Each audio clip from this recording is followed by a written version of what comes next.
Hello friends, welcome to my channel. तो चलिए आज का लोल क्यूज का सीरीज देखते हैं 30 क्वेश्चन का। तो जो हमारे चैनल पे नए उपस्थित हो रहे हैं, हमारे चैनल को ज़रूर सब्सक्राइब कर ले ताकि आपको नोटिफिकेशन जो है ना मिलता रहे। ठीक है, तो चलिए, और हर संडे को आप हमारे चैनल पर एक मॉक टेस्ट दे सकते हैं। तो आइए देखते हैं कौन सा वेद गद्य और पद्य दोनों में है।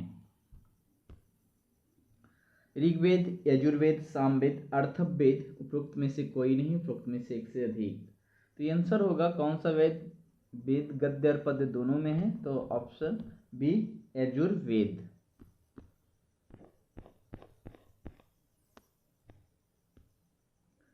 ऐहोल अभिलेख का संबंध किस शासक से है? रुद्रदामन, स्कंदगुप्त, पुलकेशिन द्वितीय, समुद्रगुप्त, उपरोक्त में से कोई नहीं, उपरोक्त में से एक से अधिक। तो ये आंसर होगा ऐहोल अभिलेख का संबंध जो है पुलकेशिन द्वितीय से है। आइए नेक्स्ट देखते हैं।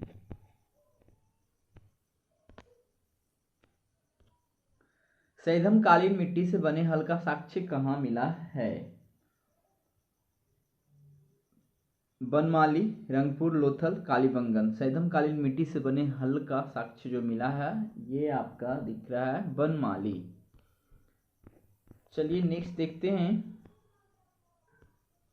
जैन धर्म ने अपने आध्यात्मिक विचारों को किस दर्शन से ग्रहण किया? न्याय दर्शन, योग दर्शन, मीमांसा दर्शन, सांख्य दर्शन। तो जैन धर्म, तो यहाँ से एक क्वेश्चन दोस्तों हमेशा आता है और कन्फ्यूजन होता है, तो इसको ध्यान में देना है। जैन धर्म ने अपने आध्यात्मिक विचारों को किस दर्शन से ग्रहण किया था? तो ऑप्शन डी सांख्य दर्शन से। ठीक है ना, सांख्य दर्शन से। आइए देखते हैं नेक्स्ट।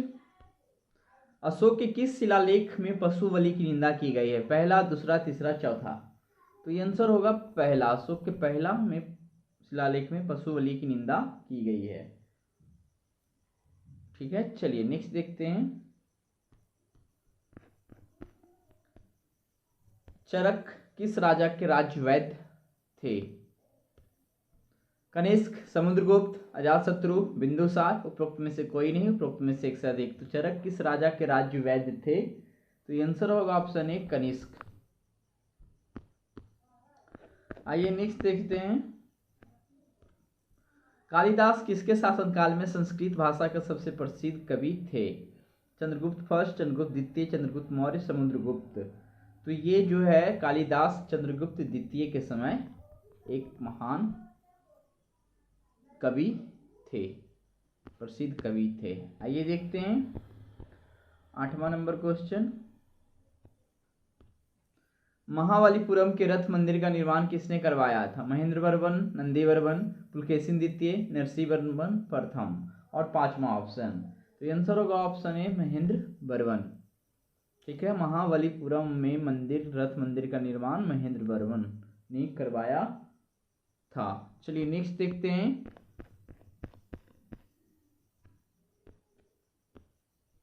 किस दिल्ली सुल्तान ने मूल नियंत्रण प्रणाली को दृढ़ता से लागू किया? इल्तुतमिश, फिरोज शाह तुगलक, अलाउद्दीन खिलजी, मोहम्मद बिन तुगलक। तो ध्यान देना है दोस्तों, यहाँ से भी क्वेश्चन एक आते रहता है।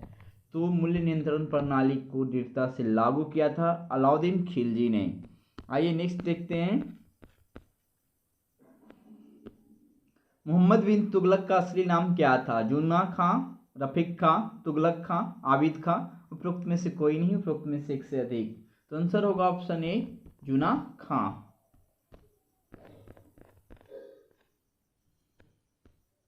इक्ता प्रथा की शुरुआत दोबारा किस शासक ने की थी? इल्तुतमिश, अलाउद्दीन खिलजी, फिरोज तुगलक, अकबर। उपरोक्त में से कोई नहीं, उपरोक्त में से एक से अधिक। तो इक्ता प्रथा की शुरुआत दोबारा किया था फिरोज तुगलक ने। आइए नेक्स्ट देखते हैं। विजयनगर साम्राज्य में किसे कुद्दी कहा जाता था? व्यापार में निपुण दस्तकार, उत्तर भारत से दक्षिण भारत में आकर बसे लोगों को, युद्ध में शौर्य का प्रदर्शन करने वाले मित्र लोगों के परिवार की दी गई भूमि को, और वे कृषक मजदूर जो भूमि के क्रय विक्रय के साथ ही हस्तांतरित हो जाते थे। तो ये आंसर है आपका कि वे कृषक मजदूर जो भूमि के क्रय विक्रय के साथ ही हस्तांतरित हो जाते थे, उसे कहा जाता था विजयनगर साम्राज्य में। आइए देखते हैं 13 नंबर क्वेश्चन। द्वैतवाद मत के प्रतिपादक कौन थे? रामानुजाचार्य, माधवाचार्य, विष्णु स्वामी, निम्बार्काचार्य। तो ये आंसर हो जाएगा माधवाचार्य, ऑप्शन बी। आइए नेक्स्ट देखते हैं। शेर शाह किस युद्ध के बाद दिल्ली की गद्दी पर बैठा था? चौसा का युद्ध, बिलग्राम का युद्ध, खनवा का युद्ध, कनौज का युद्ध। तो ध्यान देना है कि बिलग्राम का युद्ध कहें या कनौज का युद्ध कहें, दोनों एक ही है। बिलग्राम का युद्ध या कनौज का युद्ध, दोनों सेम ही युद्ध का नाम है, इसीलिए ऑप्शन ई यहाँ पे टिकअप करना होगा। इस क्वेश्चन को मैंने जानबूझकर ऐसा बनाया क्योंकि कभी बिलग्राम का युद्ध, कभी कनौज का युद्ध दिया जाता है, ठीक है ना। और जब दोनों एक साथ आ गया तो पांचवा ऑप्शन का तो व्यवस्था भी पीएससी किया ही है इसी प्रकार के कन्फ्यूजन के लिए। और लगभग 150 क्वेश्चन में 10%, 15 क्वेश्चन या फिर कभी कभी 12-13 क्वेश्चन भी रहता है ई ऑप्शन वाले, ठीक है। आइए नेक्स्ट देखते हैं। नवरोज त्योहार को किसने बंद करवाया था? अकबर, शाहजहां, हुमायूं, औरंगजेब। तो ये भी एक इम्पोर्टेंट क्वेश्चन है दोस्तों। तो नवरोज त्योहार को किसने बंद करवाया था? तो किसने बंद करवाया था? औरंगजेब ने बंद करवाया था, ठीक है ना। नवरोज त्योहार को किसने बंद करवाया था? तो औरंगजेब ने। चलिए नेक्स्ट देखते हैं। शिवाजी के अष्टप्रधान में सुमंत किसे कहा जाता था? न्याय विभाग का प्रधान, धार्मिक कार्यों के लिए तिथि का निर्धारण, विदेश मंत्री, आय व्यय का लेखा जोखा। उपरोक्त में से कोई नहीं, उपरोक्त में से एक से अधिक। तो शिवाजी के अष्टप्रधान में सुमंत किसे कहा जाता था? तो शिवाजी के अष्टप्रधान में सुमंत, न्याय विभाग के प्रधान को सुमंत कहा जाता था। रुक जाइए गलत बता रहे हैं, विदेश मंत्री को सुमंत कहा जाता था, ठीक है। विदेश मंत्री को सुमंत कहा जाता था। आइए देखते हैं नेक्स्ट। सिखों में लिए 5 ककार किस गुरु ने अनिवार्य किया है? सिखों के लिए, में लिए नहीं, के लिए। सिखों के लिए 5 ककार मतलब कस अक्षर से शुरू होने वाले 5 वस्तु को सिख के पास रहना चाहिए, ठीक है। तो इसको शुरू किसने किया था?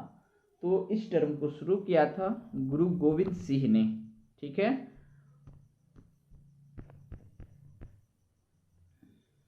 आइए नेक्स्ट देखते हैं। सती प्रथा को किस गवर्नर ने समाप्त किया? Lord Cornwallis, lord Wellesley, Warren Hastings, lord William Bentinck. सती प्रथा को किस गवर्नर ने समाप्त किया? तो सती प्रथा को समाप्त किया लॉर्ड कॉर्नवालिस ने। आइए नेक्स्ट देखते हैं। रविवार की छुट्टी की शुरुआत कब हुई? 1757, 1843, 1857, 1935। तो आंसर होगा ऑप्शन बी 1843 ईस्वी से।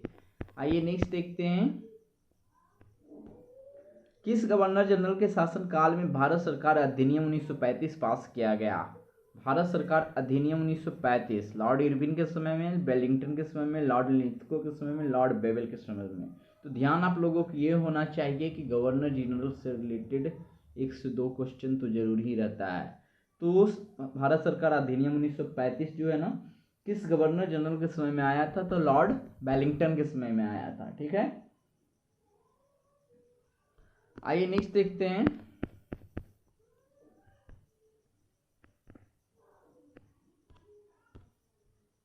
कोल आंदोलन से संबंधित नेतृत्वकर्ता कौन थे? गोमधर कुंवर, तीरथ सिंह, बिरसा मुंडा, जतरा भगत। उपरोक्त में से कोई नहीं, उपरोक्त में से एक से अधिक। तो कोल आंदोलन से संबंधित नेतृत्वकर्ता कौन थे? तो ये आंसर होगा गोमधर कुंवर। आइए नेक्स्ट देखते हैं।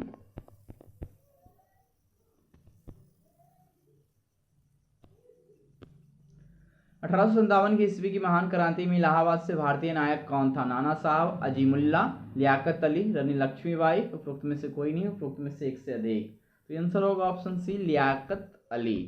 आइए नेक्स्ट देखते हैं।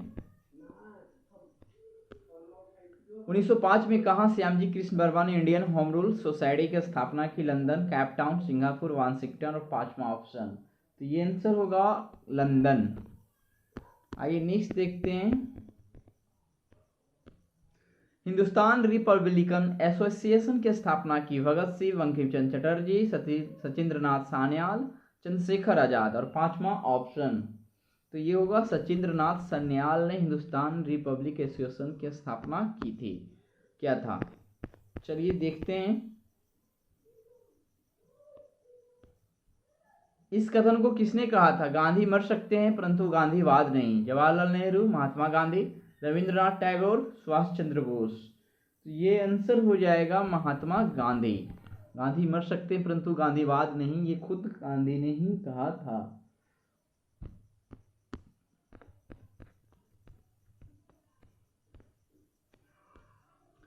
1942 के भारत छोड़ो आंदोलन के वक्त गांधी जी को गिरफ्तार कर कहाँ रखा गया था?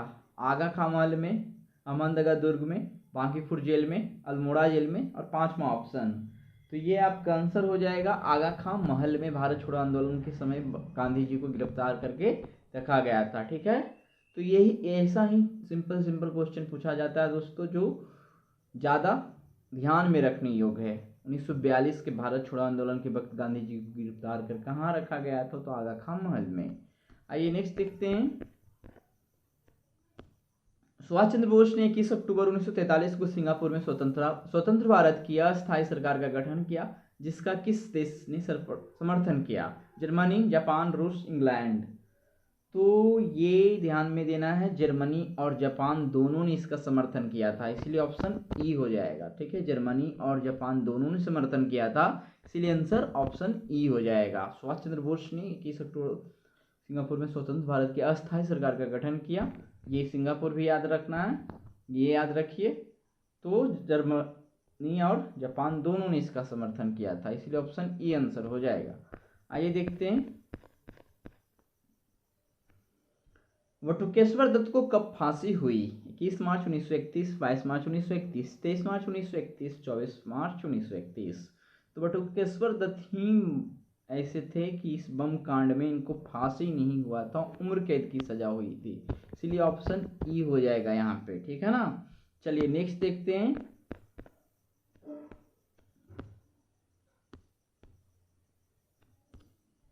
इंडियन मिरर पत्रिका के संस्थापक कौन थे? Dadabhai Naoroji, William Carey, Dwarkanath Tagore, Robert Knight. उपरोक्त में से कोई नहीं, उपरोक्त में से एक से अधिक। तो ये आंसर होगा ऑप्शन सी, द्वारकानाथ टैगोर। आइए नेक्स्ट देखते हैं। कांग्रेस अधिवेशन के सबसे युवा अध्यक्ष कौन थे? पंडित जवाहरलाल नेहरू, सुभाष चंद्र बोस, पुरुषोत्तम दास टंडन, अबुल कलाम आजाद। तो कांग्रेस अधिवेशन के सबसे युवा अध्यक्ष बनने का श्रेय जाता है अबुल कलाम आजाद को। तो इस प्रकार से हमने 30 क्वेश्चन देख लिया। तो आज की वीडियो में इतना ही, मिलते हैं अगले वीडियो में, अगले लोल क्यूज में। ठीक है, तो चलिए फिलहाल आज के लिए इतना ही।